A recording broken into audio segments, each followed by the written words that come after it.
വിസ്മയ വിജയത്തിന് പിന്നാലെ മുഖ്യമന്ത്രിയാകാൻ കോൺഗ്രസിൽ ആർക്ക് നറുക്ക് വീഴുമെന്നതിൽ രാഷ്ട്രീയ ആകാംക്ഷ.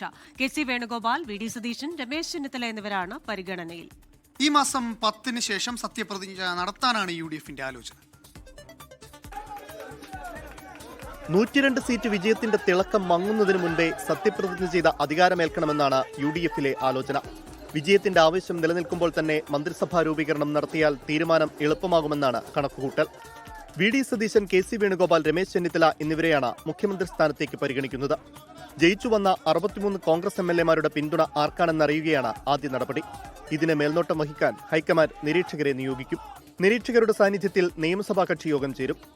നിയമസഭാ കക്ഷിയോഗത്തിലെ ഭൂരിപക്ഷം അറിഞ്ഞ ശേഷം ഹൈക്കമാൻഡ് തീരുമാനമെടുക്കും. അതിനു മുൻപ് നേതാക്കളെ ഡൽഹിക്ക് വിളിപ്പിക്കും. തിരഞ്ഞെടുപ്പിൽ മുന്നണിയെ നയിച്ച വി.ഡി. സതീശനെ മുഖ്യമന്ത്രിയാക്കണമെന്ന ആവശ്യമുണ്ട്. അതെല്ലാം പാർട്ടി തീരുമാനിക്കേണ്ട കാര്യങ്ങളാണ്. നമുക്കൊരു ദേശീയ പാർട്ടിയാണ്, കോൺഗ്രസിനൊരു പ്രൊസീജിയർ ഉണ്ട്. ആ പ്രൊസീജിയർ ഇപ്പോൾ അടുത്ത ദിവസം സ്റ്റാർട്ട് ചെയ്യും. അത് കംപ്ലീറ്റ് ചെയ്യുമ്പോൾ അവർ തീരുമാനിക്കും. പാർട്ടി തീരുമാനിക്കട്ടെ. നമുക്കതിൻ്റെ അകത്ത് അഭിപ്രായ പ്രകടനങ്ങൾ നടത്താനോ അവകാശവാദങ്ങൾ നടത്താനോ ഒന്നും ഞാനില്ല. നിയമസഭാ കക്ഷിയിൽ ഭൂരിപക്ഷ പിന്തുണ ഉണ്ടായാൽ മുഖ്യമന്ത്രി സ്ഥാനത്തേക്ക് അവകാശമുന്നയിക്കാൻ കെ.സി. വേണുഗോപാൽ മുന്നോട്ട് വരും. ജയിച്ചാൽ ആലപ്പുഴയിൽ നിന്ന് തന്നെ നിയമസഭയിലേക്ക് മത്സരിക്കും. 2 ഉപതെരഞ്ഞെടുപ്പുകൾ വേണ്ടിവരുമെന്നത് മാത്രമാണ് കെ.സി. വേണുഗോപാലിന്റെ പ്രതികൂല ഘടകം. സംസ്ഥാനത്തെ സീനിയർ നേതാവെന്ന നിലയിൽ രമേശ് ചെന്നിത്തലയും മുഖ്യമന്ത്രി സ്ഥാനത്തേക്ക് അവകാശമുന്നയിക്കും. പാർലമെന്ററി ബോർഡ് അധ്യക്ഷയായ സോണിയാഗാന്ധിയുടെ പിന്തുണ രമേശിന് ലഭിക്കുമെന്നാണ് പ്രതീക്ഷ.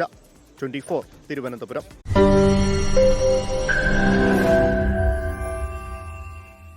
ലോകത്തെവിടെയായാലും ഏത് സമയത്തും 24 വാർത്തകളും ഓഗ്മെന്റഡ് റിയാലിറ്റി പാക്കേജുകളും എക്സ്പ്ലെയിനറുകളും വിശദമായി കാണാൻ ഞങ്ങളുടെ YouTube ചാനൽ നിങ്ങൾക്ക് സബ്സ്ക്രൈബ് ചെയ്യാം.